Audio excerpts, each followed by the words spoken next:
ఆనాడు పల్లె ప్రకృతి వనం పక్కన సచిగురించింది.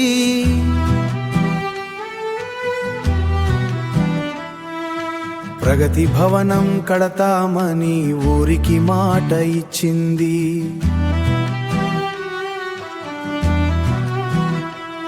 టీఆర్ఎస్ పాలలో మొదలైన రాయి నేడు శిలగా మారింది.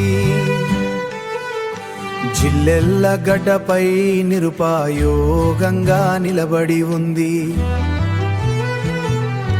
రాజులపై సారాల పాలు ఈ సామెతలే గుర్తొస్తున్నాయి. లక్షల ప్రజాధనం నిరుపయోగమై ఇక్కడ పడి ఉంది. ఎందుకు కట్టినామంటే శుభకార్యాలు జరగాలని. నేడు కనీస కరెంటు కూడా లేక చీకట్లో మునిగి ఉంది. ఒకటి రెండు పెళ్ళిళ్ళు తప్ప ఇక్కడ ఏమీ జరగలేదు.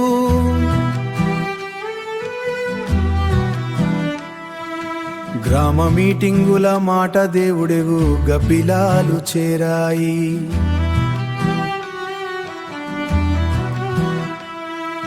గత ప్రభుత్వం వెళ్ళిపోయిందు, కొత్త పాలకం వచ్చింది.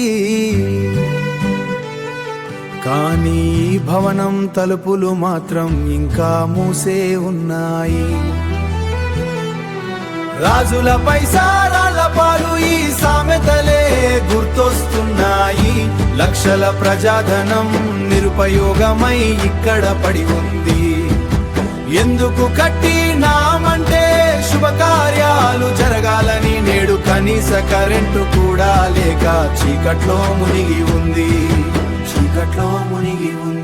అధికారో పాలక వర్గం వెంటనే కళ్ళు తెరవాలి. కరెంటు సౌకర్యం ఇచ్చి మా భవనాన్ని బతికించాలి.